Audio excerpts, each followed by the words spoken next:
집값이 계속 떨어져서 전세금보다 매매가가 더 낮은 현상. 그러면 집 팔아도 보증금 못 돌려주는 현상이 바로 깡통 전세인데, 저 깡통 전세가 발생하면 전세금 바로 다 떼이는 겁니다. 그럼 어떻게 해야 돼? 이 등기부 등본은 그 집의 건강검진표라고 보면 돼요. 이 주택을 담보로 얼마나 돈을 많이 빌렸는지가 이 등기부 등본에 고스란히 나옵니다. 인터넷 등기소를 가도 볼 수가 있고 실제로 출력도 가능합니다. 갑구와 을구로 나눠져 있는데, 갑구는 뭐냐? 이 소유권에 대한 겁니다. 누가 가지고 있는지. 을구는 이 부동산을 가지고 얼마나 돈을 빌렸는지. 임대차 계약을 하러 갈 때 그 사람의 주민등록증 상의 신분과 등기부 등본 상의 소유자의 주민번호와 주소가 일치하는 걸 먼저 확인을 해야 돼. 만약에 집주인이 돈을 못 갚았어, 은행한테. 은행에서 나왔습니다. 세입자도 알고 계시는 게 좋겠네요. 지금 사시는 집 경매 들어가게 됐습니다. 아니, 경매라니요? 3억 원이 넘었던 집은 2억 원대로 떨어졌다. 대출금과 연체이자를 갚고 나면 남는 것이 없는 일명 깡통 아파트다.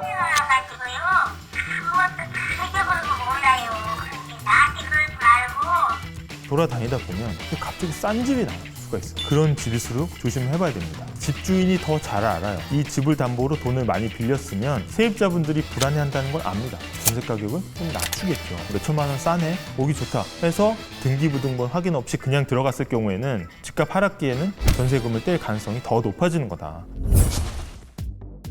자, 다음에 제가 말씀드릴 생존법은 별표 5개. 바로 집주인의 세금까지 확인하라는 거. 바로 이거는 등기부 등본에서 확인이 잘 안 됩니다. 왜냐하면 굉장히 시차를 두고 반영이 되기 때문에. 내 도둑놈이 내가 돈이 하나도 없는데 어떻게 미국을 갑니까? 와이프가 가야 되는데 내가 좀 같이 갔습니다. 남편으로서 그만한 권리도 없고 그만한 혜택도 없습니다. 그렇다고 물어봐? 집주인한테. 세금 내셨어요? 이번 지방세 내셨어요? 여기서 진짜 전세 사기가 발생할 수가 있고, 그래서 이거는 이 부동산 중개 사무소에 요청을 해서 이 체납 사실을 확인해달라, 이렇게 요청을 하는 게 가장 빠르고 확실한 방법입니다. 국세, 지방세, 완납 증명서를 확인하는 겁니다. 공시된 권리 외에 공시되지 않은 권리도 사실은 확인 설명해 줄 의무가 있는 거거든요. 판례로 그렇게 되어 있어요. 만약에 부동산 중개인이 나는 세금 체납 확인 못 드리는데요, 이럴 경우에는 일단은 그 물건은 의심을 해봐야 되는 거고, 확인이 잘 안 된다라고 하면 이 부동산 계약서에 특약을 넣는 것도 하나의 방법입니다. 뭐 체납 사실이 밝혀질 경우에는 계약 해지를 할 수 있다. 실제로 집주인이 나한테 얘기 안 하고 집을 팔 수도 있어요. 그럼 새 집주인 나와서 여기 혹시 왜 사시는 거예요? 라고 하면 그걸 어떻게 증명할까요? 내가 이 집에서 계속해서 살아왔다. 그때 들이밀어야 되는 게 바로 공적인 문서입니다. 주민센터, 구청에 가서 전입신고하러 왔는데요, 그럼 전입신고를 받아줍니다. 실제로 전입신고를 해야 공공관청에서 이 사람이 여기 살고 있다는 걸 증명을 해주는 거죠. 이걸 바로 대항력이라고 합니다. 집주인이 바뀌더라도 이 전에 계약을 했던 집주인의 계약이 그대로 효력을 미친다, 이걸 얘기를 해주는 거예요. 집이 경매에 넘어갔는데 알고 보니 등기부 등본에는 401호로 기재돼 있었습니다. 소송을 해도 전세금을 되돌려받기 어려운 형편이 됐습니다.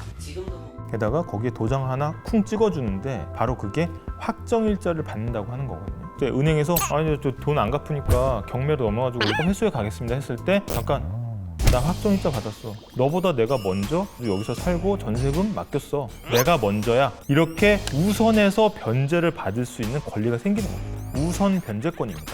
실제로 아까 을구에 보면 채권 채무 관계가 나타난다고 했잖아요. 아예 거기다가 자기가 전세 보증금을 받아야 된다고 박아놓을 수가 있어요. 그게 바로 전세권 설정이에요. 전입신고를 하지 않더라도 나중에 문제가 생겼을 때 이 전세금을 돌려받을 수 있습니다. 이 부분에 대해서는 사실 이제 법무사를 통해서 이 행정적인 절차를 밟아야 되거든요. 그래서 법무사 비용이 발생할 수 있다는 점은 꼭 유의를 해둬야 됩니다.